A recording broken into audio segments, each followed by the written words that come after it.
Morning, good afternoon, good evening, and good night, ladies and gentlemen. It has been a while since I've done that intro.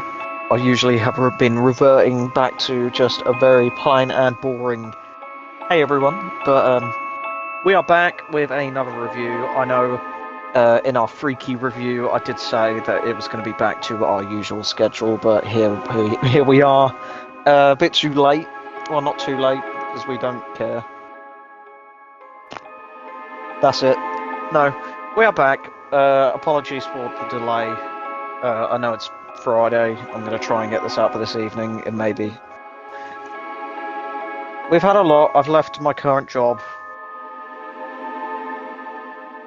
Not to you, to them. Alright. Anyway, it don't matter anyway. We are here now, so that's what matters. I was going to say this is my last, I want to call it spooky film. This film does just turn into straight up like action at some point. This is my second to last horror film of the spooky season. This was not spooky. This was borderline comedy. Predictable creature feature nonsense. But anyway, we are here with the 2007 film Primeval, not to be mixed up with the absolute banger of a TV show that is also called Primeval.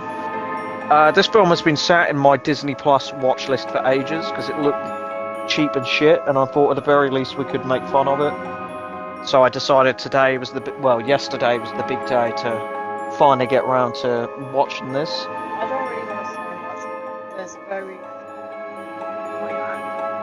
Well, this film is in Africa, so. Well, don't say anything that might sound offensive, because I know what you like, you big racist. She's not. Because, oh, God, it's called funny. Anyway, so yeah. Not really. Anyway, so, as mentioned, this film is mainly based in Africa, so we do apologise if we absolutely butcher the pronunciation of some names. Honestly, I don't care. I will try. Like in most of these reviews we do, when someone's got a name that's difficult to pronounce, I say it how it looks. That's it.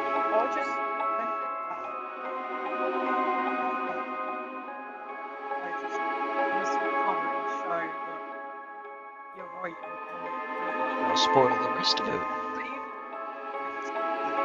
If you want to know, you can just go on Google and look at the cast if you want to know like the specifics of it. I'm not going to spell it because it's pointless. It's a bit more understandable for you doing it for your book reviews. But you can just go on Google and see. Like, I don't think anyone cares how a name is spelt, but it doesn't matter. So this film is on Disney Plus, of course, as mentioned. It's been set on my watch list for so long. We've done a bunch of films that we actually like for spooky season this year, and I thought, you know what, we need a film that we can butcher, make fun of, something that looks cheap and tacky, and here we are. I must admit there were some good moments of the film, mainly like some of the kills were good. I didn't think the performances were too bad from most of the cast, but other than that, it is pretty laughable. Like the CG has aged. It is late 2000s. Like it's about as bad as you can get from like Sharknado and that sort of film. It's a low budget creature feature. I think it's our first sort of creature feature we've done on the channel. Like monster movies about killer animals. Oh yeah, I forgot. No, we done Cocaine Bear, if you can call that a creature feature. I think you could. Oh yeah, any crocodile, whether it be in this film or another film, we do have a couple of crocodile horror movies lined up in the box of DVDs. They will be known as Croxy. It doesn't matter if it's a different crocodile. If there's more than one crocodile, they will all be called Croxy, regardless of names, including this one, which has a name, but she insisted on calling it Croxy. So. Fair enough. She will refer to him as Croxy, whereas because I'm the professional, I'm not a professional. Autism. Easier, just Proxy. His name is Gustav. It's based on a true story about a giant killer crocodile in real life, which is terrifying. Supposedly, I don't know if he's real. I don't know if he's a genuine crocodile or if he's just like an urban legend. But his name is Gustav, and he's a big fucking, like, 2,000-pound crocodile that lives in a river. He did look stupid when he was... Yeah, but that's just how crocodiles actually run, though, and unfortunately it doesn't look very scary. It's notorious for being a man-eater, rumoured to kill as many as 200 to 300 people on the Ruzizi River. So, yeah, horrible. I don't know if there's any real footage or anything of him, but you can look up that yourself. So we'll get into it. We'll be making fun of this film as we go along because there was plenty of, like, stupid decisions to be made. At many points we were like, why don't they just do this? Like, they have this.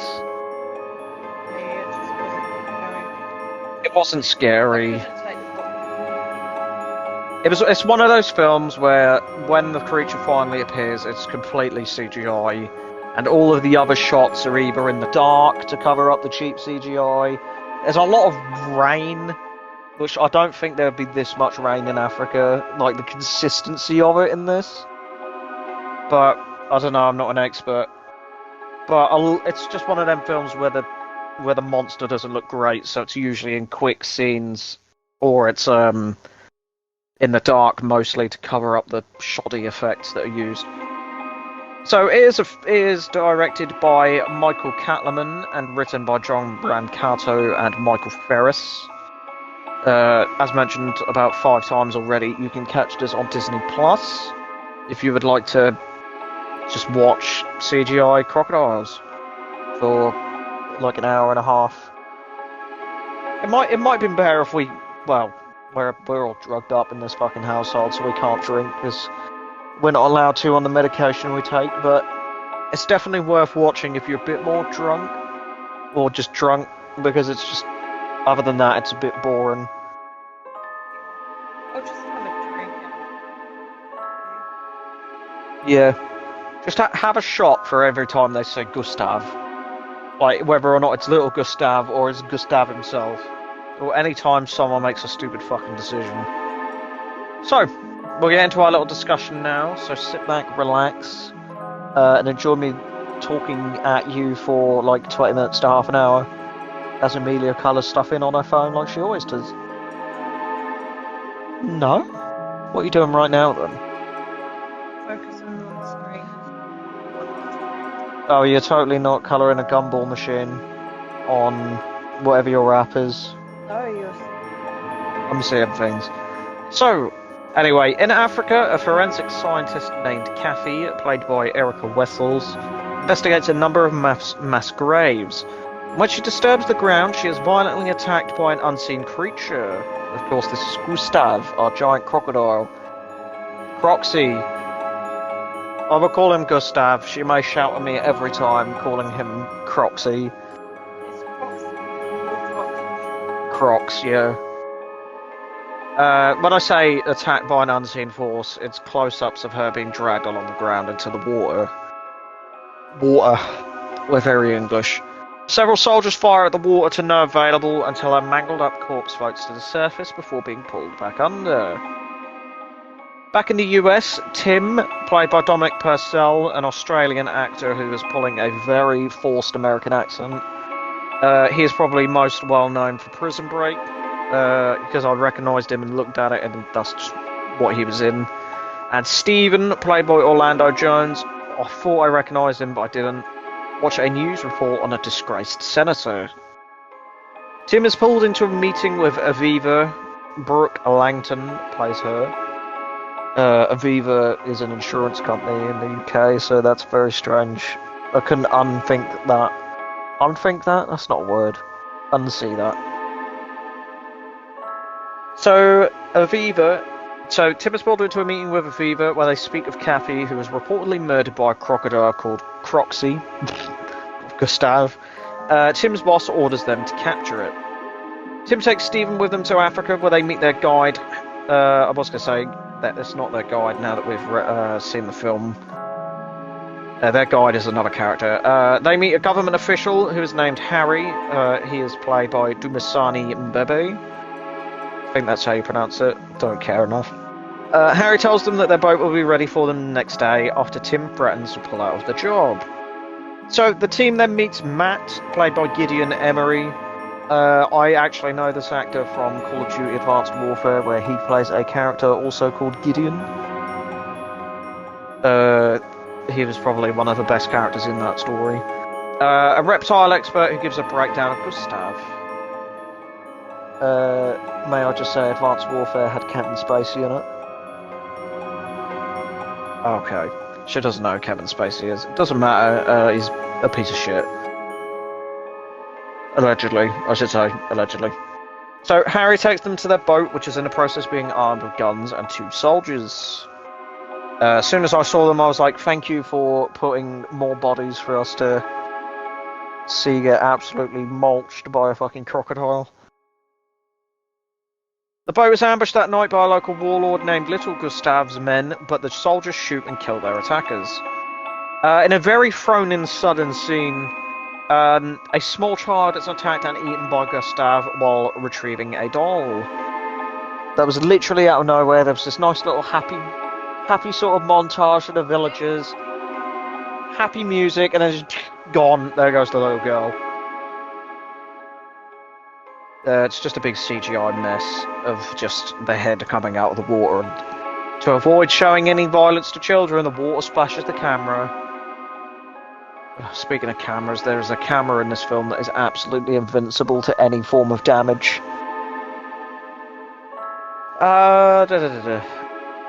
So, the team receive the news from a man named Jacob, played by Jürgen Prochnow, who also informs them that it's near the warlord's territory. Matt confronts Jacob, who is a hunter, and threatens to leave. The team heads out alongside some villagers, passing by some of Little Gustav's men, who swiftly leave. They get to their location and set up a cage in order to bait out and capture Croxy. Pardon me. Matt and Jacob stake out the cage, where through a night vision camera we see Gustav eyeing up a goat being used as bait. Immediately gave me flashbacks to like Jurassic Park with the goat. Where's the goat? Yeah, that was brutal.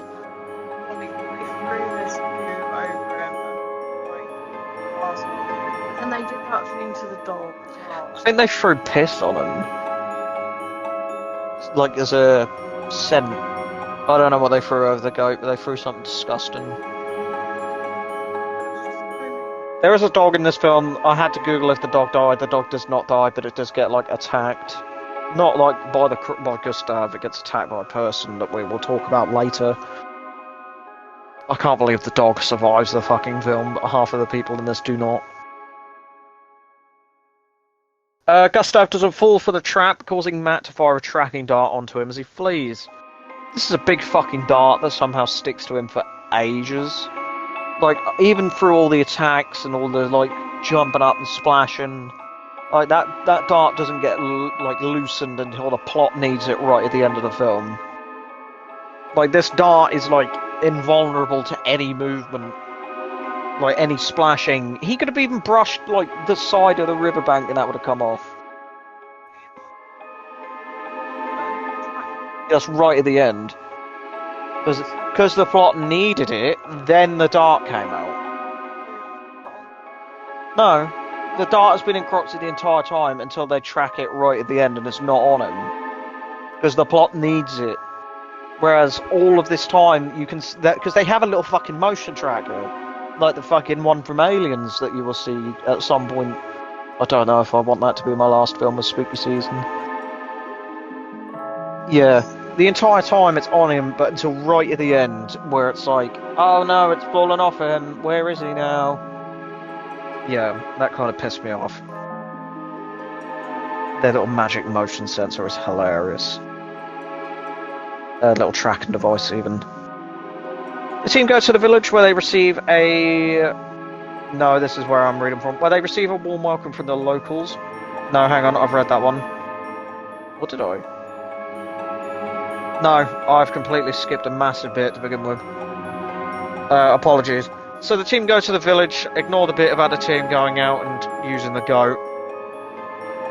I will get back to that in a minute. The team go to the village where they receive a warm welcome from the locals, pointing out a dog who is to be used as a sacrifice, which Aviva rescues. This dog is the dog that I just mentioned is surviving most of the film. All of the film. The group gather by a fire and sing Amazing Grace. American Grace. The group visit a shaman the next day who performs a ritual to protect the soul of the girl who was killed. And when he finishes his ritual, he tells Jacob he believes he knows the location of Gustav. So yeah, now they leave, they set up the cage, they use the goat and the tracking dart. So the next day they return to the cage, finding the goat missing but no evidence of an attack. There was a storm and they believe it might have been pulled away or it just escaped. Stephen films some zebras as some thugs stop in a truck near him, being forced to watch as the men decapitate the shaman before shooting a woman and a young boy in the head. There's a lot of graphic violence towards younger people in this film. So Stephen shows the others the footage with Aviva trying to get the others to make a difference there. Big political undertones. Lots of them going, Americans don't care about Africans killing each other, yada yada. I mean, not yada yada, I know it is an important thing, but it's this is a cheesy little B-movie crocodile murdering people film. Don't try and force this political message into this shit heap. You didn't need it. We just want to watch crocodiles eat people. Or a giant 2,000-pound crocodile eat people. I'm not even. We won't even pretend to know what we're talking about, but it didn't need it in this film. I mean, everyone.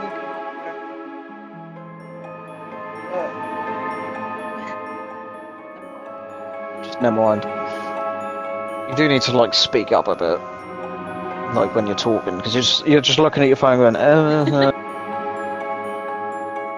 As people can have opinions they want.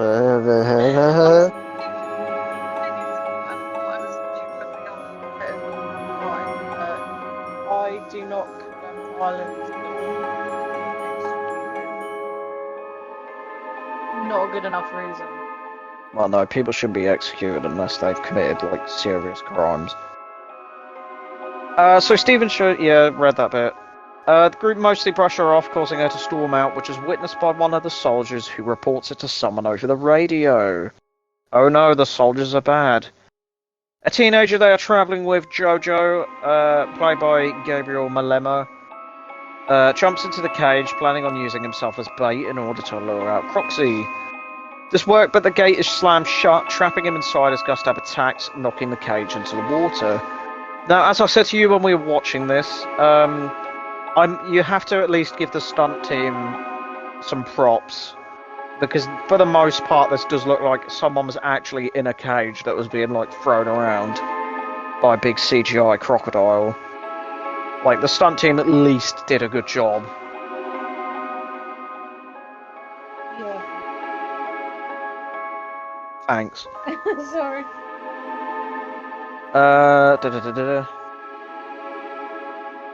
So the team rushes in to help as Jacob repeatedly throws grenades into the water, causing Mac to attack him, because of course he is a animal rights activist sort of person.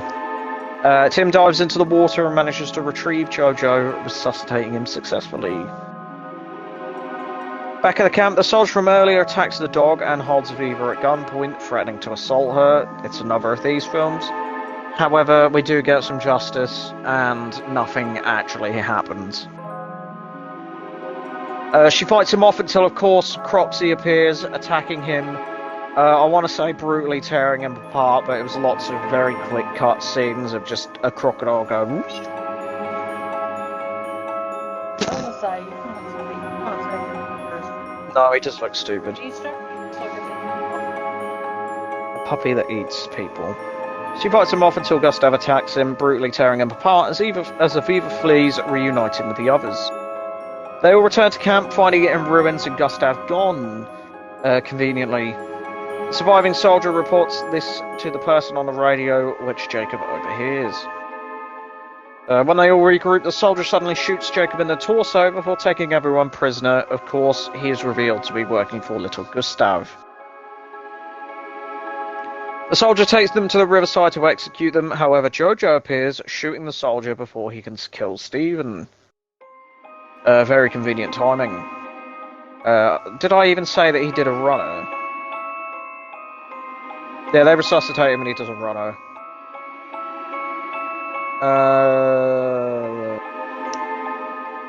So the group take Jacob to a fishing hut near where they are camped to give him aid, and Jacob tells him of how his wife was killed by Gustav, who suddenly appears in the water nearby. Funniest bit, because he's like, oh, he's gone. Yeah, he does the big noble sacrifice that does not work. So Matt, who has unfortunately stood outside, is separated from the others before Gustav pulls the hut into the water. That does look practical as well, I have to give him that. There is some good practical effects, it's just a shame the crocodile is fucking terrible looking. The group scatter as Jacob pulls a grenade as he is snatched up by Gustav. Fortunately, this fails as he emerges from the water, devouring what's left of Jacob's body. Yeah, his grenades did not work. The next morning, Matt has been driven a bit mad by the event, and the team inappropriately make jokes about their situation. Like, oh, we were nearly killed by a giant crocodile, now's the time to make snappy one-liners and silly little jokes about what could have happened. Yeah, maybe don't do that. Maybe make them jokes once you're safe, and try not to think about the fact one of your party has just been eaten and you were nearly executed on the beach. Yeah, maybe that's not a good idea. So a rescue helicopter suddenly appears and seems to land nearby, so the team descend for the wreckage of the hut and into the water.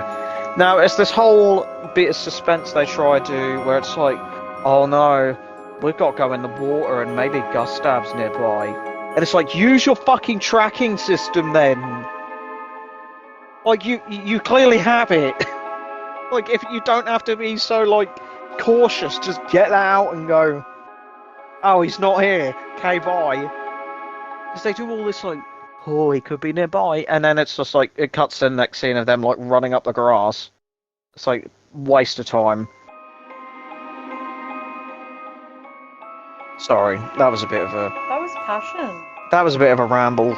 It's one of these things where they have these magic gadgets that only, like, exist to serve the plot.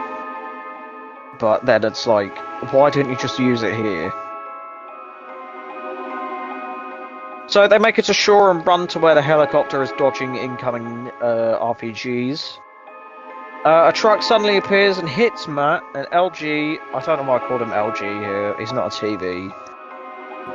Little Gustav's men emerge and execute Matt, who is laying crippled in the ground. That was very out of nowhere. The men blindly fire into the grass where the group are hiding, narrowly missing them.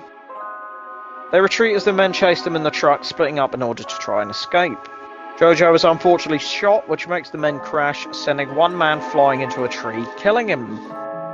Now this literally made me like go, oh, because he's they're on a pickup, one's driving, one's on the back. He flies over the fucking front and just snaps his spine against a fucking tree, but like, oh. But generally, he's one of the bad guys. He was a bad guy. He gets what he fucking deserves, in the words of Joaquin Phoenix's Joker. Like, that was a satisfying kill to me. It's like, Oh, so good, so good. Like, if you've seen some of our other films, our film reviews, you know that we love a satisfying villain death. We don't like a simple, like, gunshot or even a fucking off-screen kill. Like, if you're just gonna fucking brutalise these horrible people, then fucking go for it. We love you for it. Like, don't give us such a boring main, like, antagonist death, or even a side antagonist. But these people are just executed one of the, like, main cast. So, fuck them. Fling him off and splatter him against a tree.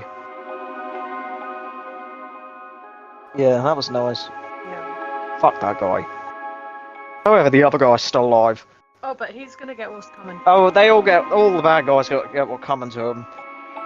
The other soldier jumps into the water after Jojo, who fell in after being shot in the, like, arm, I want to say. Trying to drown him, however, Tim intervenes, holding the man at gunpoint. The man defies him and fights him due to his gun being empty, because Jojo fired it earlier.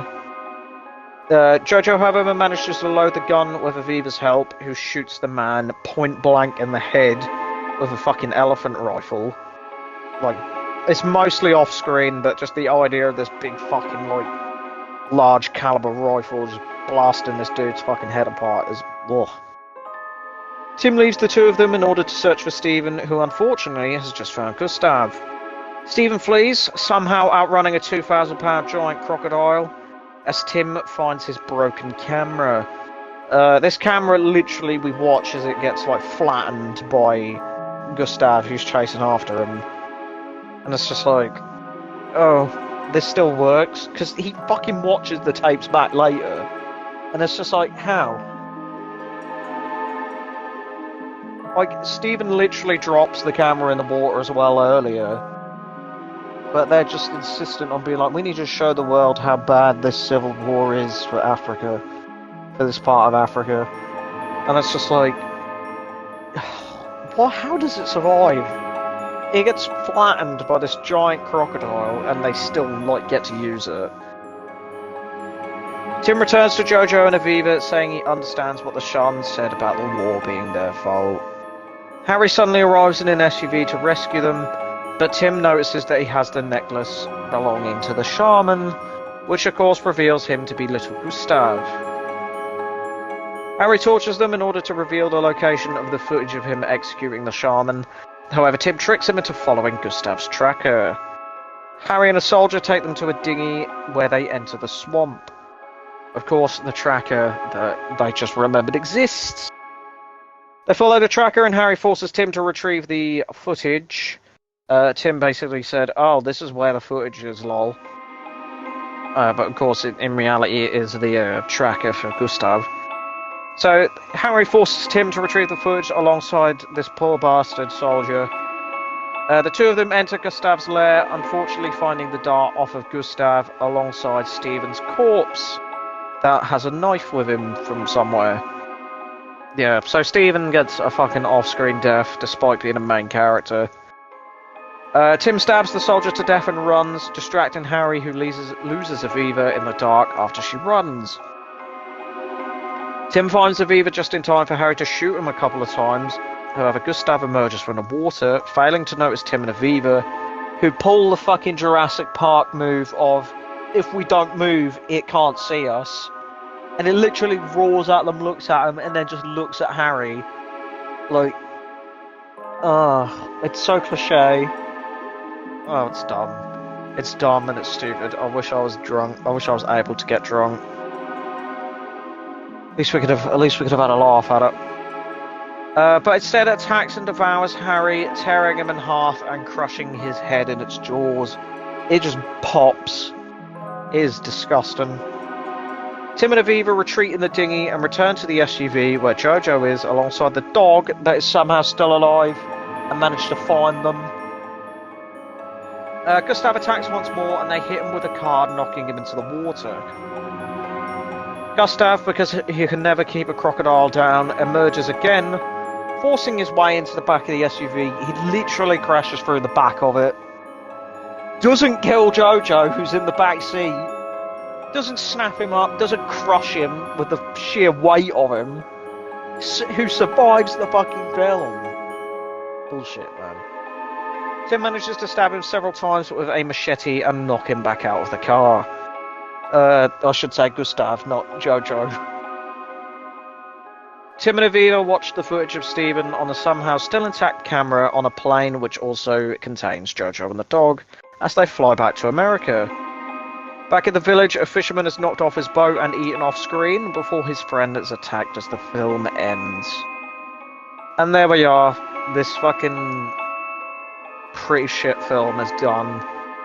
I'm so happy that we finally got to butcher another cheap little horror film. because it's been so long since we've torn a film apart. Yeah, It just wasn't good. The kills were good, the stunts were good, the performances were fine.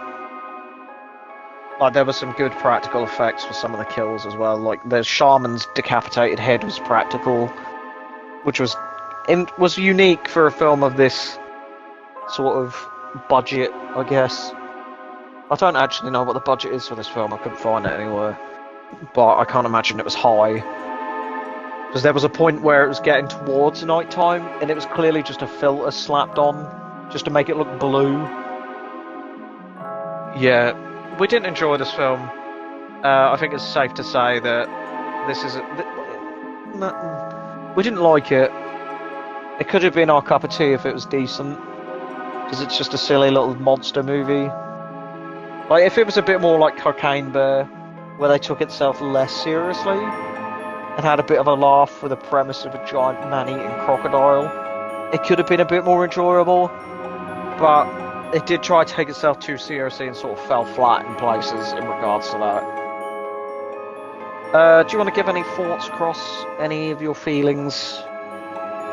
Any bits that sort of pissed you off or made you laugh?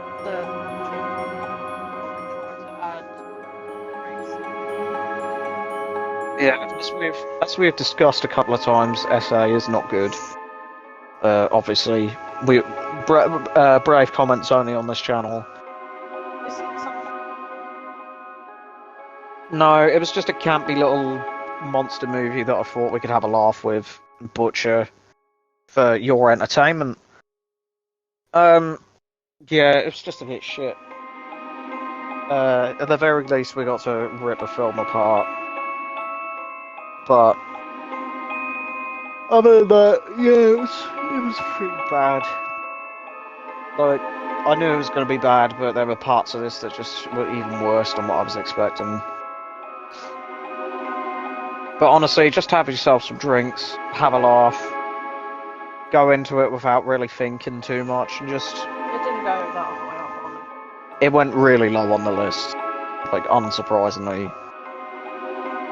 But anyway, shit, I completely forgot to do best kill, worst kill. Best kill obviously goes to Harry at the end. For obvious reasons. Your main bad guy's getting a brutal kill where he gets ripped in half and then has his head popped. There was another person who was a close second, but I can't remember who it was. So, whoopsie daisy. Worst kill, of course, goes to Stephen. How can you kill a main character off screen like that? Considering every kill Gustav has made, he's basically completely devoured the people. How is Stephen's body still intact? Like, how? Honestly, I don't get it. But anyway, doesn't matter. It's just bad. Oh, Tiny has entered. Oh, I forgot to mention Stasy's here as well. I completely fucked up the intro. I didn't even say you were here. Yeah, I didn't even say that you were here to join me. Oh, everyone knows. Yeah. Oh yeah, it's not going to be... Well, we're trying to get Morgan back. We've got some films that he can do with me. We don't know when we'll do it. I'll just watch it at some point. Anyway, I've been your host, as always, Purple Midnight 8, joined by Amelia, the Obsidian Nook, Pele Samar, my wife. You can find her link in the link tree alongside all of ours. Thank you so much for listening. Stasi is asleep on the chair. He did watch the film a little bit and then fell asleep. No, he couldn't care less. Tiny did briefly enter the room as well. But yeah, thank you ever so much for listening. It's Amelia's last spooky film this weekend. Don't know when we'll record it. Probably be up for Sunday. I think. Are we doing anything Saturday? No. Cool, it'll probably be up for Sunday. But that's it for us. We'll see you then.